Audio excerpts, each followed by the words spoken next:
All right, ladies and gentlemen, welcome to the NWLA Tournament Baseball ScoreBook Fixed It Program tutorial. I am your host, Sam Skibbe, and we have Carl Coffey on as well for the editing purposes. Thank you, Carl, for having me. So on your Surface Pros for the National Tournament, you will have the Baseball ScoreBook app down on this screen already. We'll double click on that and it'll bring up this screen. First thing is first, you got to find the game. For this webinar, I made a practice schedule and a couple practice teams. So for the first one, you'll have to go to Schedule, you click File, and you'll go to Schedule, and you'll click Edit, because it'll already be on your laptop. After that, you will find the schedule. It'll be very easy to find, but right here I have the schedule, webinar schedule, and it brings up this. And all of your fields games will be in this file. So all of the field 1s will be on the field 1 computer. All field 2s will be on the field 2 computer. You won't see anything but your field games and the time of your games for pool play, and then we will add them for double LM.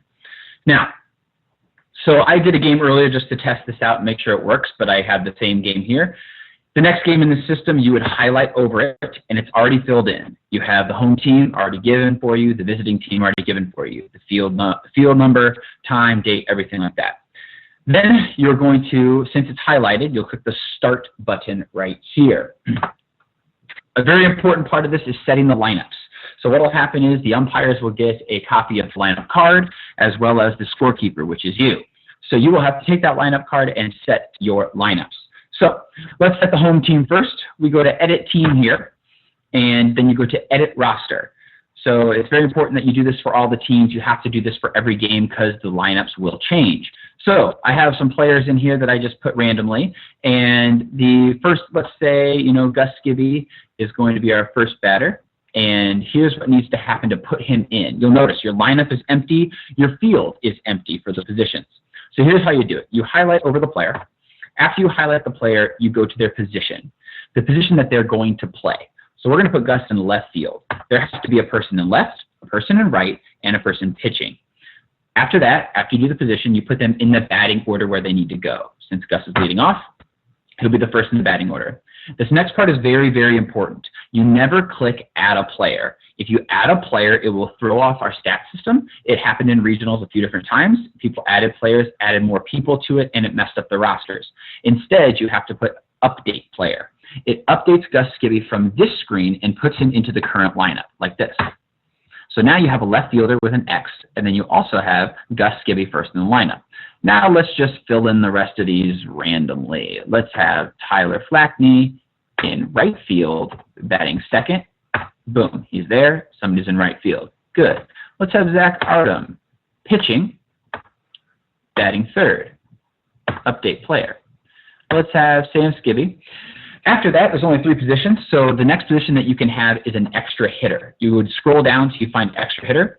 You can have multiple extra hitters that I'll show you in a second, and for the extra hitter, you click the position as extra hitter, you click 4, and then update player. After that, let's add in some more people. Let's add in Justin Gober. You go down to extra hitter again. You're still going to make it extra hitter 1. It doesn't matter how many extra hitter 1s you have. We just like to keep it consistent, and he's going to be batting 5th. Update, and let's make this team bat 6. So we have Mark Bellis, extra hitter, batting 6. This team is done. Notice Jimmy Cole and Jackson Crosley have stars next to their name. Those stars mean that they are not in your current lineup, but they can be later on because they're on the roster if you did substitutions, which we'll get to later. Click OK. Click OK. It saves it. Notice the batters change from 0 to 6. That means that team's ready to go. This one's still at 0. So let's edit this team.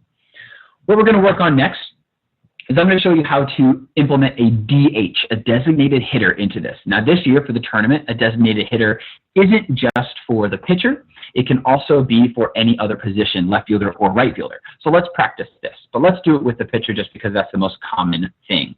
Chris Metter's going to bat first. He's going to play left field, and he's going to bat first. Update player.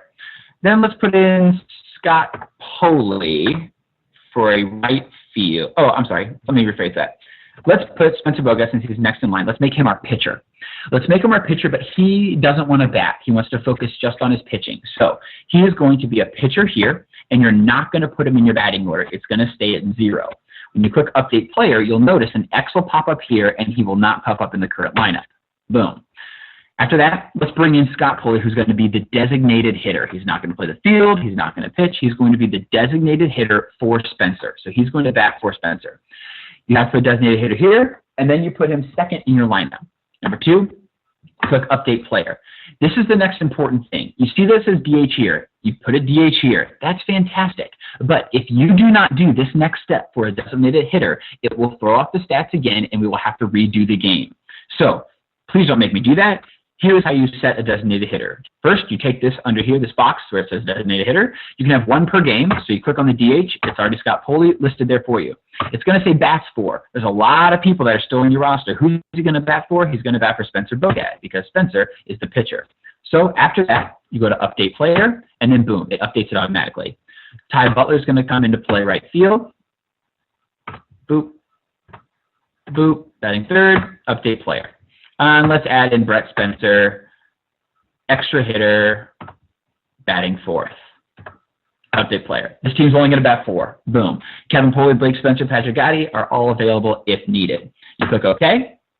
Click OK again, and boom, you got 4 here for batters and 6 here for batters. After that, you're going to click the Start key. We are ready to go. Makes a really cool sound like a car engine starting. Then you go to File Name. With the file name, here's how we're going to do it. We're going to name it Away v Home. But instead of saying away or home, obviously, you are going to have the acronym for the league. So if the SWBL was playing WSEM and WSEM was the home team, you would label it SWBL. I'll type it so you can see it. SWBL v WSEM. SWBL is away, WSEM is home. For this, we have the SWBL Toon Squad versus the SWBL Monstars. Now, there's already an extra one there, so I'm just going to put something random just so it doesn't save 2 files. And I'll click Save. It'll save to the desktop, and then we can organize them later on. After that, this is your game screen that shows up. So on your game screen, you have 4 different things. Only 2 matter, really. Obviously, it's going to be this one and this one. Just keep these up, though, because it helps you know which pitcher is pitching, and it helps you keep track of the score as well. So you can see the Toon Squad is up to bat. Toon Squad are the visitors. They're up to bat, and Chris Metter is going. One of the most important things you can realize is you may only change what is the highlighted position. So I am right now on Chris Metter inning 1. That is the only thing I can change right now. I can go back to previous at-bats or go forward to at-bats and change those also if need be. But right now we're on Chris Metter. So let's start with some of the basics. Strikes and balls, we don't want you to have to worry about. These 2 buttons right here, I don't want you ever to press. I don't want you to press them because if you watch this, if I go through the balls, on the 4th ball, it'll walk them automatically. We don't want them to take their base. So we don't want that. We have 5 balls, not 4. So to alleviate this and to make it easier on all the scorekeepers, we are going to have it so that you are only paying attention. You're only having to do the work after the ball is in play or there's an out or something like that. So you will not be clicking ball, strike, or foul ball. These top 3 buttons I want you to ignore. If you want to view the fielders or the runners, you can tag those. But these 3 you do not want to touch. We are only going to worry about everything underneath. So let's go through this. Strikes and balls, we're going to make the umpires worry about that, so we're going to have to do this part. Here's how it's going to go. We're going to start this game off. Let's pretend like we got a walk. First thing, of course, of the NWLA tournament is going to be a walk or a strikeout. So the 2 things, buttons you have to worry about are on base or out. And this is strictly talking about the batter. That's important to note for the fielder's choice later on. But for a walk, he obviously was on base. Then a screen will pop up for the on base selection. You would click base on balls, and then you would click OK. Now this automatically puts the balls in according to it. It says take your base, and then it's a walk to first. The next most important part that you can remember for this is you have to click next at bat for every single thing that you're going to do. You can always go back to the previous at bat, but next at bat, you cannot go to Scott Pulley. It won't go automatically because things might happen. They might advance. They might get out on a throw, whatever it is.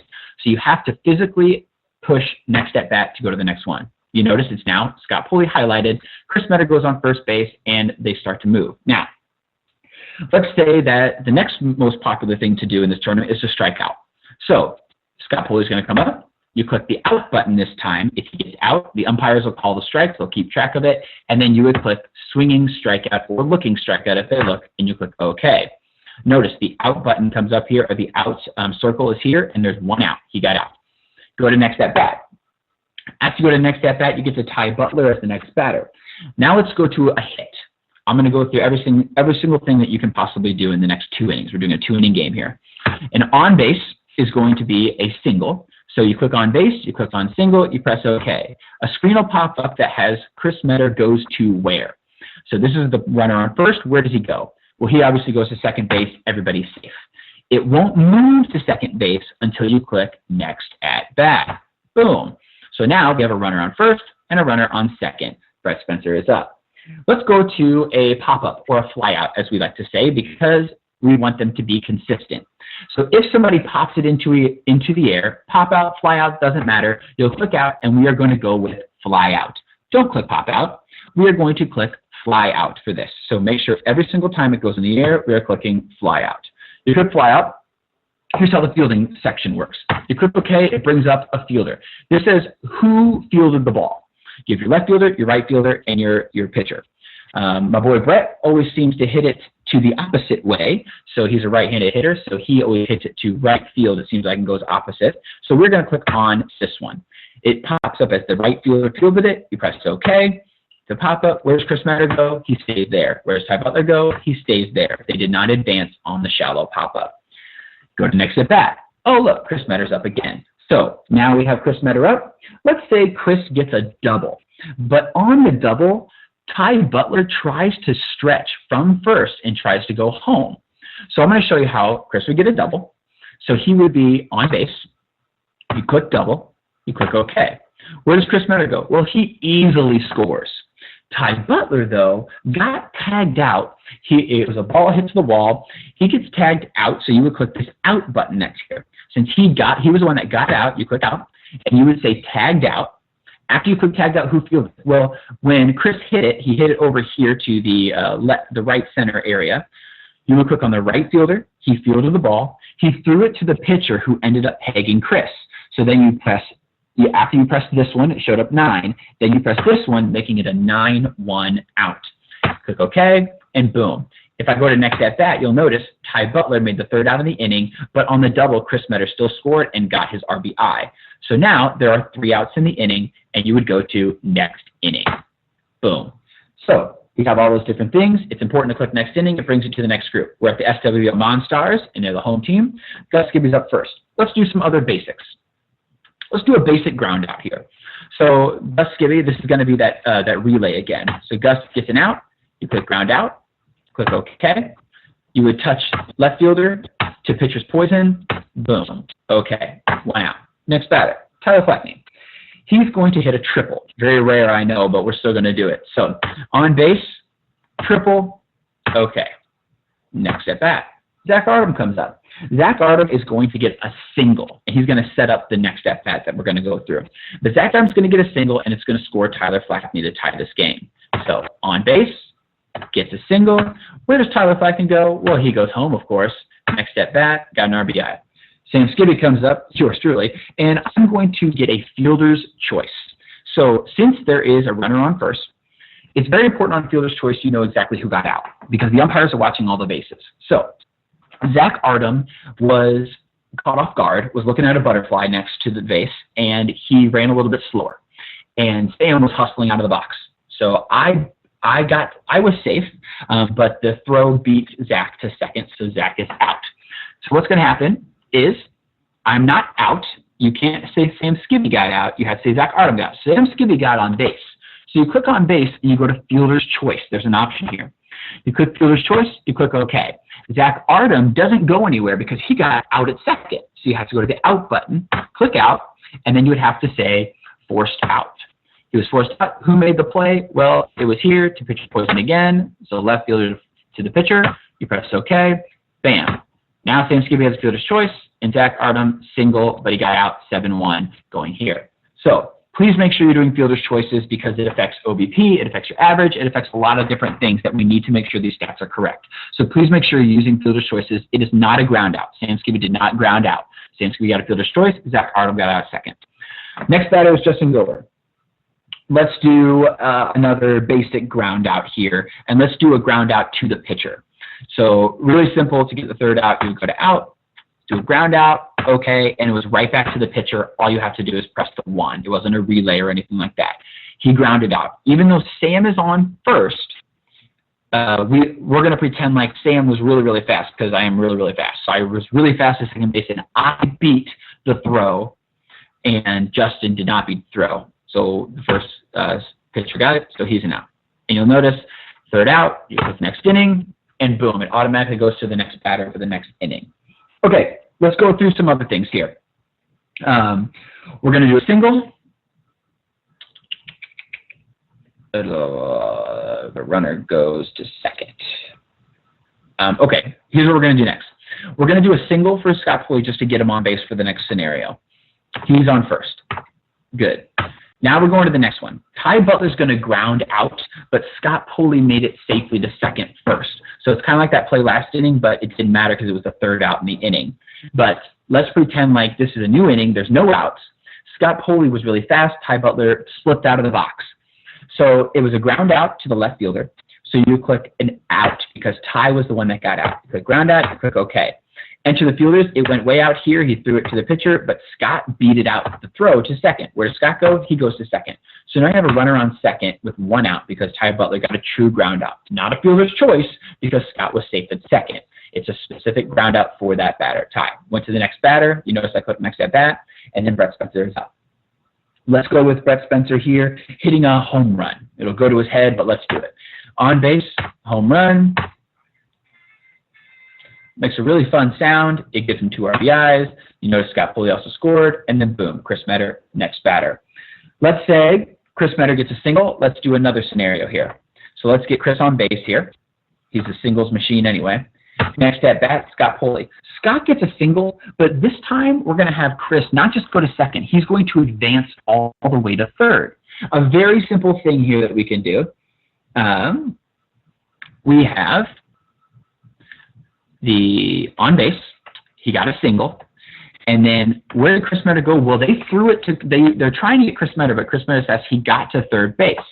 Now, what happened was on the next at bat, you'll notice Chris Metter is now on third, and boom, Scott's on first. But something happened. On the throw to try to get Chris Metter out, the other team overthrew it, and Scott Pulley advanced to second. How do you do that, you say? You go to previous at-bat, where you highlight Scott Pulley's at-bat, and here's the new button we haven't pressed yet called Advance. You click on Advance, and then you would go to Advance on Throw. When you click Advance on Throw, there's a lot of other things on here too, like a pass ball or something like that, or batted forward if needed, but Advance on Throw is going to be the one you use the most. You go to Advance on Throw, you click OK. Chris Metter stayed at third. He didn't go anywhere because he slid. But then you notice it advances him to second. Boom, Scott Pulley on second. Now you can go back to next at bat again. All this happens very, very quickly, but once you get the hang of it, you'll be able to know what to do when. Then after that, let's talk about errors. Ty's going to reach on an error. This is the next part that we're going to do. When Ty reaches on an error, he's still on base. You go to error, you click OK, and let's say it was right back to the pitcher. It was a huge pop-up, but he just dropped it.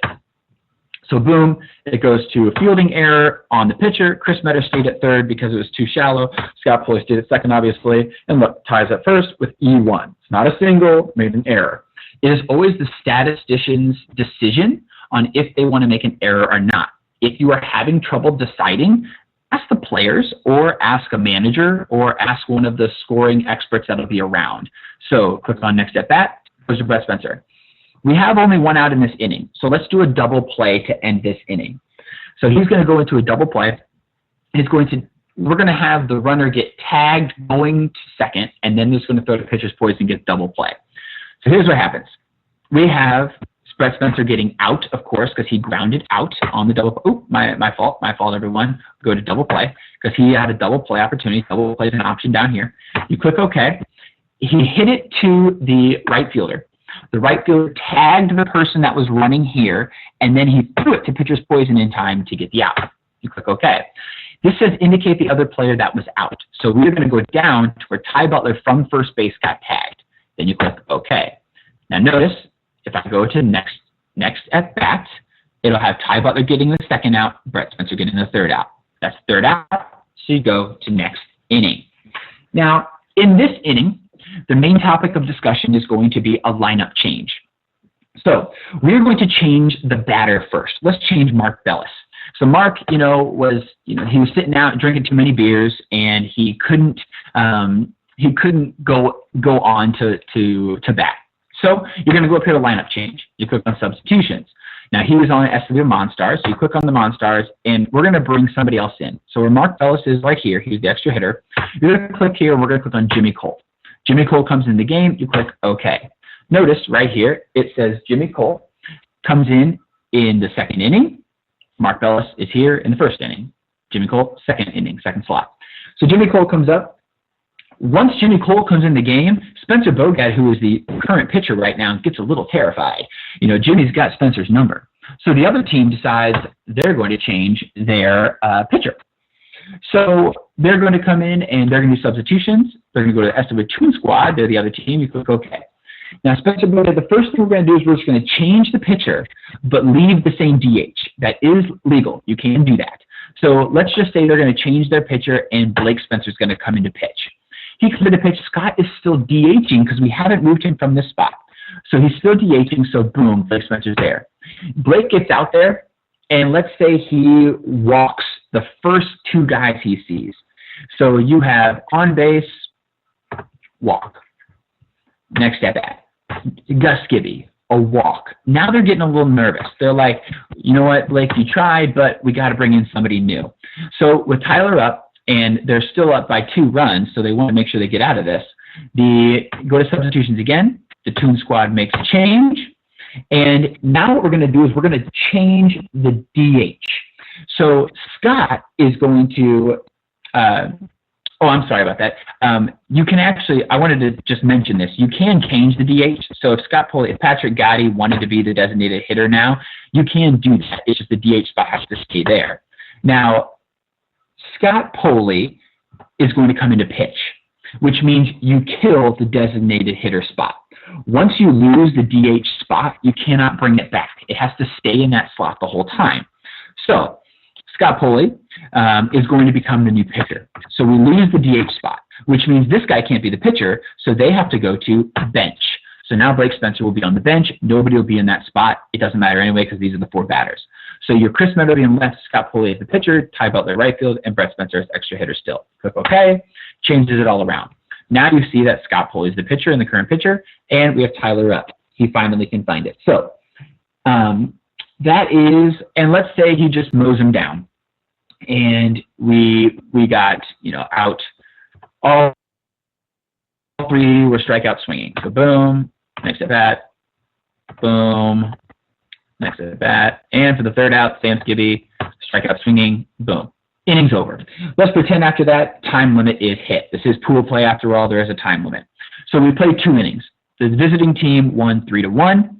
Then after that, you go to this very important button right here called Stop Game. Do not quit out of this thing until you have clicked Stop Game. Stop Game, it'll bring up, do you want to save the game? Yes. Obviously, you want to resave it. You don't have to name it again. It's already been named. You click yes, it saves it. This is another thing that comes up. Set the winning and losing pitchers. This is a must. You must do this because it takes too much work to go back in and try to do it again. So when you set the winning, losing, and the saving pitchers, you go to yes. Winning pitcher was Spencer Bogat. He started the game. They were winning pretty much the whole time. The save actually happened this time around. It doesn't happen often. You can click none, but for this time, Scott Poley did come in and keep the save going. And the losing pitcher was Zach Ardham, who pitched the whole time. That's why he's the only option there. Now, you click OK, it sets them, and boom, it is done. You check your work as you go. Check your work as you go to the next game. So after that game is over, you would simply go back again, go to schedule, go to edit. If I go down to my schedule, this is how you check your work. You see the game file is now here, just like I did the practice one earlier. This practice one we're doing, the game file is here. In this one, the game file is not there. That means it's a new game. So you would get this highlighted for the next statistician, or if you're doing 2 games in a row, then you would get it ready, and you would click Start and start a new game and do it all over again. It's important that you see this here. If you don't see this here, come get a statistician expert, and we will help you out. Anything can happen in this game, and there are many more scenarios. These are just the basics and probably what you will figure out the most. Please ask questions before guessing on anything. there will be people around. Carl Coffey is around as a person who's done this before, Justin Tompkins, myself, Sam Skibbe, and a few other SWB guys who know this system in my brother Gus Skibbe, Spencer Bogat, and Chris Metter as well. We will all be around to help. Mike Sessions has done this before, and Nate has done this before. There are so many people that you can call upon if you need help. Please don't make something up. Please don't skip something. If you need to, stop the game. We have a stop clock. We can stop the clock if we need to, so we can save the time for the players, but stop so we can get this right. Please watch this video as many times as you need. Like I said, an expert will be with you for the 8 a.m. games, and you'll be able to practice in one inning of the All-Star game. So you'll have an expert sitting with you in your first game that you actually do. If you have any questions, you can email me at skibbewiffleball@gmail.com, or you can email NWLAtournament@gmail.com as well, and we will get those. And any other questions you have, let me know. And hope you have sort of paid attention. I know it went a little fast, but hopefully you can rewatch this or rewatch parts that are difficult for you. And you'll get the system in your hands coming up this weekend for the NWLA Tournament. Thank you so much for doing this. Have a fantastic